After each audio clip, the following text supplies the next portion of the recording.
मैं आपको कहकर जाता हूं 200 से ज्यादा सीटों के साथ भारतीय जनता पार्टी 2021 বিধানসভা ভোটের আগে 200 আসনের টার্গেট বেঁধে দিয়ে শেষ অবধি 77টি আসনে জয়ী হয়েছিল বিজেপি। এই প্রেক্ষাপটে 2026 বিধানসভা ভোটের আগে শুভেন্দু অধিকারী যখন অন্তত 180 আসনের লক্ষ্যমাত্রা ঠিক করছেন, তখন কটাক্ষের সুর শোনা গেছে তৃণমূলের গলায়।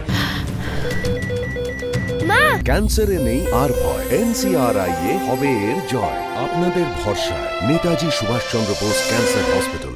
সোশ্যাল মিডিয়ায় তৃণমূলের আইটি সেলের প্রধান দেবাংশু ভট্টাচার্য লিখেছেন, 200 টার্গেট দিয়ে যারা 77 পায়, 35-এর টার্গেট দিয়ে যারা 12 পায়, 180 টার্গেট সেট করে তারা ফাইনালি কত পেতে পারে? ঐকিক নিয়মের অঙ্ক কি বলছে? 200-র 77 হলো প্রায় 38%, 35-এর 12 হলো 34%। বিধানসভার ট্র্যাক রেকর্ড ধরলে তারা সেট করা টার্গেটের 38% হাসিল করতে পারে। সুতরাং 180-র 38% হয় 68টি আসন, এবং লোকসভার ট্র্যাক রেকর্ড ধরলে 180-র 34%, অর্থাৎ 61টি আসন। একজন 213টা সিট জিতেছে গত ইলেকশনে, তারা টার্গেট রাখছে 215।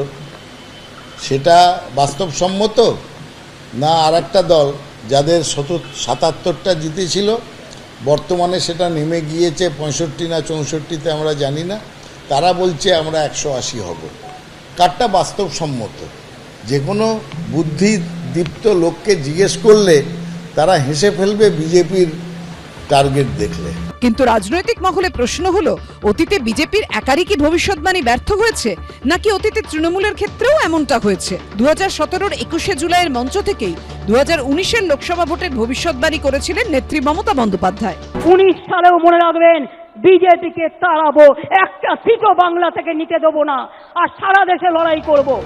শেষ অবধি 2019-এর লোকসভা ভোটের ফল বেরোনোর পর দেখা যায় মমতা বন্দ্যোপাধ্যায়ের ভবিষ্যৎবাণী একেবারেই সঠিক প্রমাণিত হয়নি। উল্টে 2019-এর লোকসভা নির্বাচনে ঐতিহাসিক ফল করে বিজেপি, বাংলা থেকে 18টি আসন পায়। আবার 5 বছর বাদে 2024-এর লোকসভা ভোটে অমিত শাহর গলায় শোনা যায় 35টি আসনের কথা। बंगाल में 35 से ज्यादा सीटें भारतीय जनता पार्टी को देकर मोदी जी को प्रधानमंत्री बनाइए। 24 में 35 सीट दीजिए, मैं बताता हूं 25 की जरूरत नहीं पड़ेगी। 25 के पहले ही ममता दीदी की सरकार कड़ड़ भोस हो जाएगी। ভোটের ফল বেরোনোর পর দেখা যায় বাংলা থেকে 35টি আসন তো দূরের কথা, মাত্র 12টি আসনে জয়ী হয়েছে বিজেপি। তৃণমূল জয়ী হয় 29টি আসনে। বিশেষজ্ঞরা বলছেন, ভোটের আগে ভবিষ্যৎবাণী করে আসলে সব দলেরই শীর্ষ নেতারা নেতাকর্মীদের উদ্বুদ্ধ করার চেষ্টা করেন। এর সাথে না বাস্তবের কোনো ভিত্তি আছে, না কোনো উপাদানের কোনো সম্পর্ক আছে, রাজনৈতিক উপাদানের কোনো সম্পর্ক আছে।